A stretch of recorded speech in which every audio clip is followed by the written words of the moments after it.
जय सिया राम। यदि आपने अभी तक चैनल को सब्सक्राइब नहीं किया है तो कृपया जरूर करें और बेल आइकन को दबाएं। धन्यवाद। जय सिया राम। जय जय सिया राम। श्री राम, सौमित्र, लक्ष्मण हमारे द्वारा नित्य प्रति भोजन के उपरांत तुम दोनों भाइयों को एवं अपने साथ में रहने वाले समस्त ऋषियों को पौराणिक कथाएं सुनाई जाती है। क्यों सुनाई जाती है? ये पुराण क्या है, पहले हम इसे जान लें। पुराण हम उसे कहते हैं जो इतिहास धर्म से जुड़ा हुआ है, उसे हम पुराण कहते हैं। और जो इतिहास धर्म से नहीं जुड़ा है, उसे हम केवल इतिहास कहते हैं। पौराणिक कथाएं सुनने से जीवन में बड़ा लाभ मिलता है। हमें इसका बोध, हमें इसका ज्ञान होता है कि हमारे पूर्वजों ने क्या कुछ ऐसा किया जिसके कारण उनका नाम पुराणों में अंकित है। ऐसा सोचकर हम भी वैसा ही आचरण करने का प्रयास करते हैं। ऐसा भी कह दिया जाए कि पुराण हमारी संस्कृति है तो अतिशयोक्त न हो। आज भी हम एक पौराणिक कथा ही दान की तुम्हें सुना रहे। एक राजा ने जीवन में बड़ा दान किया। स्वर्गदान, भूदान, गौदान आदि तमाम प्रकार के दान किए और उस दान के प्रभाव से वो राजा स्वर्ग पहुंच गया, स्वर्ग का सुख भोगने लगा। लेकिन उसके जीवन में एक बहुत बड़ी समस्या, एक बहुत बड़ी कमी थी कि उसकी भूख, उसकी क्षुधा नहीं शांति। राजा बड़ा दुखी था कि स्वर्ग में रहता नाना प्रकार के व्यंजन खाने को मिलते, लेकिन हमारी क्षुधा नहीं शांत होती। इस दुख से दुखी होकर राजा एक दिन पितामह ब्रह्मा जी के पास गया और ब्रह्मा जी से जाकर अपनी ये व्यथा सुनाई। तो ब्रह्मा जी ने कहा, देखो राजन, ये तुम्हारे जीवन का भोग है, भोग जो तुम्हें भोगना ही पड़ेगा, चाहे तुम स्वर्ग में रहो या मृत्युलोक में रहो। ब्रह्मा जी से कहा राजा ने, क्या इसका कोई उपाय नहीं? ब्रह्मा जी ने कहा, हाँ, एक उपाय है। जब तुम्हारी मृत्यु हुई थी, वो तुम्हारा मृतक शरीर तुम्हारे परिवार के लोगों को नहीं मिला। आज भी तुम्हारा मृतक शरीर मृतलोक में एक सरोवर के किनारे पड़ा हुआ है। तुम यहाँ से वहां जाओ और अपने मृतक शरीर का मांस नोच करके खाओ, तब तुम्हारी क्षुधा शांत। राजा विमुख था। विमान से, स्वर्ग से उस सरोवर के किनारे पहुंचा और जब उस अपने ही मृतक शरीर का मांस नोच करके खाया तो उसकी क्षुधा शांत हो गई। अब तो राजा का नियम बन गया, नित्य प्रतिहारा अपने ही शरीर के मांस को नोच कर खाना। लेकिन राजा ने एक दिन विचार किया, एक दिन ये मृतक शरीर भी समाप्त हो जाएगा, तब हम क्या खाएंगे?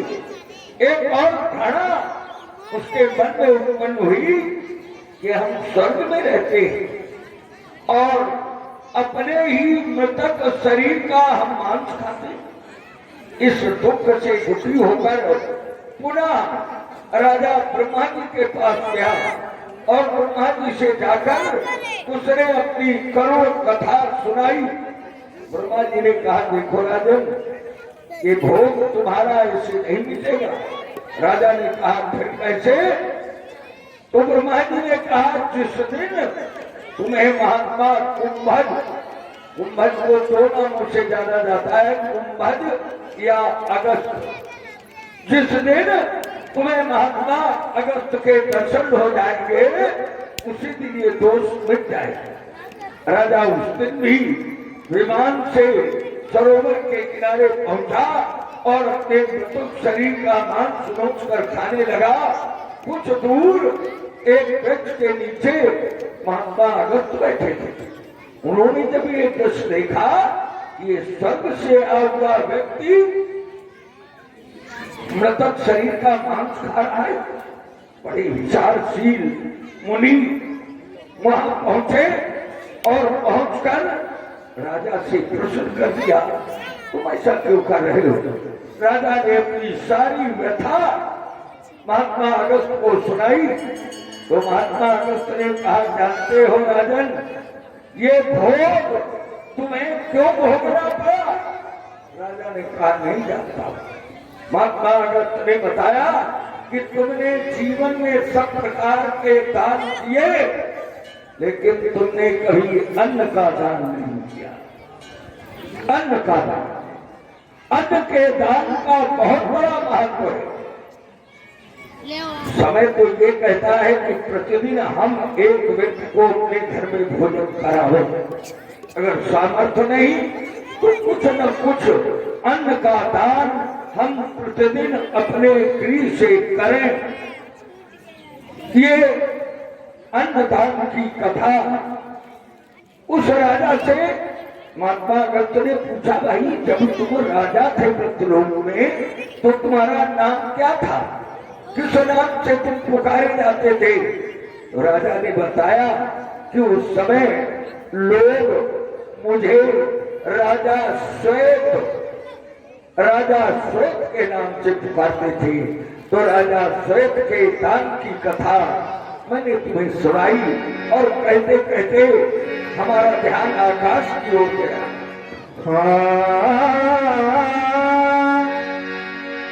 पौराणिक कथाएं प्रतिदिन गुरुदेव भगवान विश्वामित्र जी के द्वारा भगवान श्री राम जी और लक्ष्मण जी बड़े प्रेम के साथ श्रवण करते हैं। आज भी वही क्रम भोजन के पश्चात पुराणों की अनेकानेक कथाओं को सुनाते हुए महामुनि का ध्यान समय की ओर गया और देखते हैं कि विगत दिवस दिन बीत गया, दिन बीत चुका है। दिन बीतने के पश्चात रात का समय आने वाला है। हमारे सनातन धर्म में नियम है, जब रात्रि और दिन दोनों का मिलन होता है तो सभी धर्मावलंबी अपने अपने आराध्य का चिंतन उस समय में करते हैं। ऐसा क्रम महामुनि विश्वामित्र जी का भी है और श्री राम जी के वंशज भी ऐसा करते रहे हैं। इसलिए गुरु आय सुपाली संध्या करण चले गुरु भाई। ये कितना पावन समय है, दिन जा रहा है और रात्रि आ रही है, और ये दोनों बड़े विरोधी हैं आपस में, दिन और रात। जब दिन होता है तो रात नहीं होती, और जब रात होती है तो दिन नहीं होता। लेकिन ये कालखंड एक ऐसा कालखंड है जिस समय ऐसी अनुभूत होती है जैसे ये दोनों विरोधी आपस में मिल रहे हो, संधि कर रहे हो, तभी तो इसे संध्या काल कहा जाता है। श्री राम, उधर तो देखो तुम, सूरज अस्ता चल जाता है, दिन और रात की संधि है। ये संध्या समय सुहाता है। छोटो भैया, संग में लेकर तुम संधि उपासक कर लीजिए, एकांत शांत चित्त होकर के सुमिरन हर का कर लीजिए। मैं तुमसे कहूँ तुम संध्या करो और मैं भी करूँ। तो कहा गया है कि कर्महीन उपदेशक के द्वारा दिए गए उपदेश का समाज में कोई मूल्य नहीं होता। अब तो तुम करिए, मैं करता। संध्या सबको सुखदायी है, ये नित्य कर्म करना चाहिए जो चारों युग चली आई है। फिर ब्राह्मण की मूल आहे संध्या साधा चारों श्रुति अनुमानो नित्य कर्म धर्म ये पत्ते हैं या ते फल फूल प्रगट जानो जड़ छीन वही तो तन सूख गए। साधा सूखी धरी पास गए ये भांति सकल वर्णा सकते सब कर्म धर्म कभी कहा गए। श्री राम सायंकाल की चर्चा करने का एक बहुत बड़ा पुण्य लाभ होता है। हमसे दिन में अनजाने में बहुत से बात ऐसे हो जाते हैं जो हो तो जाते हैं लेकिन हम जान नहीं पाते। हम जा रहे हैं कोई छोटा सा जीव हमारे पैर के नीचे आ गया मर गया उसकी हत्या हमें लग गई। लेकिन अगर हम सायंकाल संध्या कर लेते हैं तो उस पाप के भोगी हम नहीं बन पाते हैं। इसलिए संध्या करना अति आवश्यक है। जहाँ दोनों पर संधि संध्या करना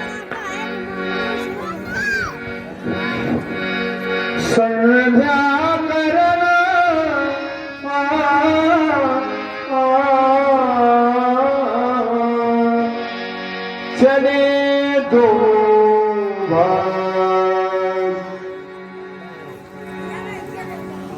हे पवित्र कीर्तिमान महात्मा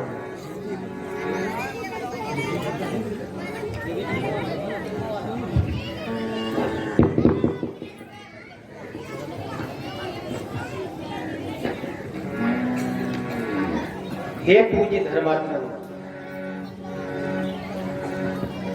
आकाश मणि सूर्य जा रहा है संधि होने वाली है। आपका आदेश पहले से मिला कि हम लोग तैयारी कर लेंगे पूजा करने की। आकाश मणि सूर्य जैसे ऊपर से धरती को प्रकाशित करता है मां वसुंधरा को आलोक प्रदान करता है वैसे ही आप अपने भीतरी खजाने से या कोश से ज्ञान रूपी अमृत देकर जीव आत्मा को सुख रूप उष्णता प्रदान करते हैं। मैंने तो ये जाना है कि गुरु पितु मातु स्वामी सिख पाले चले हुकुमत पग परई न खाली। आपकी आज्ञा का पालन करना अगर हम कभी विचलित भी होने वाले हों क्योंकि होता प्राय ये है कि ज्ञान जो है वो विचलित कर देता है। ज्ञान विचलित कर देता है। विचलित कैसे कर देता है? उसमें दम्भ आ जाता है और जब दम्भ आ जाता है तो वो पतन की ओर चला जाता है। इसलिए आपने एक दिन कथा सुनाई थी कि ज्ञान है दीपक और भक्ति है मणि। ज्ञान के दीपक में तेज और बत्ती की आवश्यकता पड़ती है लेकिन जो मणि है वो तो शाश्वत है। ज्ञान भक्ति के बिना अधूरा है। जब तक ज्ञान के साथ भक्ति नहीं जुड़ेगी प्रेम नहीं जुड़ेगा तो ज्ञान निर्मूल है।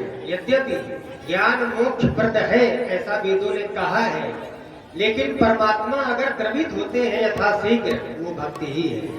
वो आपके श्री मुख से नित्य प्रति सुना करता हूँ और मैं ये चाहता हूँ कि बालक बन करके ही क्योंकि अल्प समय में आपके द्वारा हमें सारी विद्याएं दे दी गई है मुझे विद्या का दम्भ न आवे इसलिए बालक रूप में आप हमें सदा सर्वदा स्वीकार करते रहे। क्योंकि अगर मैं भूल से कभी भी किसी अग्निकुंड की ओर जाऊंगा या सर्प को पकड़ने के लिए चला गया अर्थात काम क्रोध मद लोभ मोह माया मत्सर हमारा ध्यान उधर है तो तुरंत आप माता और पिता की तरह हमें अलग कर लेंगे।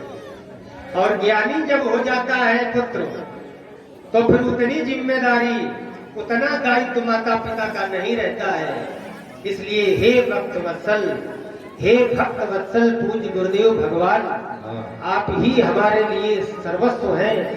मैं आपके इन पवित्र चरणों की वंदना इस विश्वास और आदर के साथ करता हूँ कि मेरा जीवन भावी इसी प्रकार से आपके चरणों में, आपकी भक्ति में, उसकी अनुरक्ति में लगा रहे।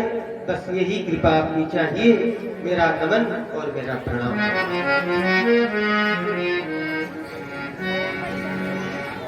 भक्ति भाव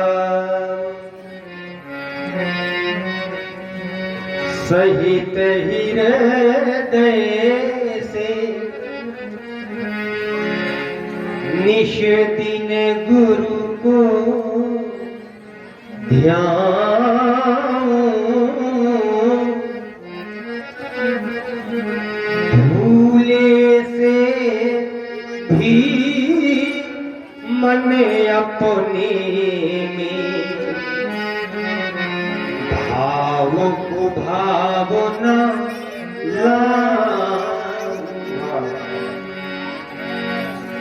ये करके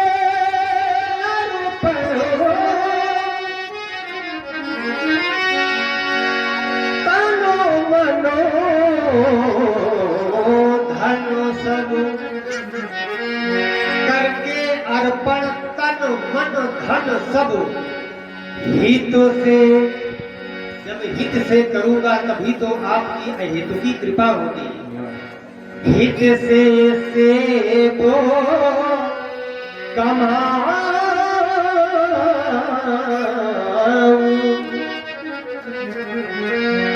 चितो चरणों में लागे हरदम,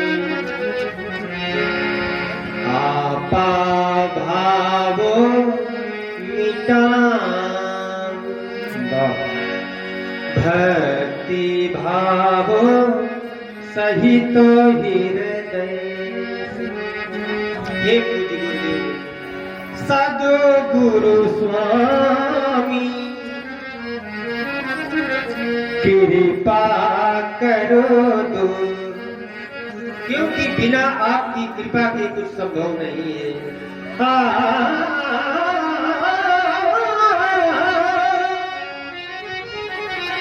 ये सद्गुरु स्वामी कृपा कर दो, करी करी विनय मना,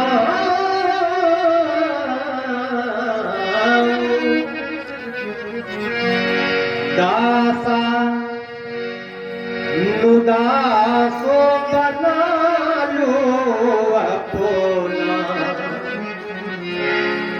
चरणों पे बलि बलि जाऊंगा। भक्ति भाव सहित हृदय से निश दिन गुरु को ध्यान,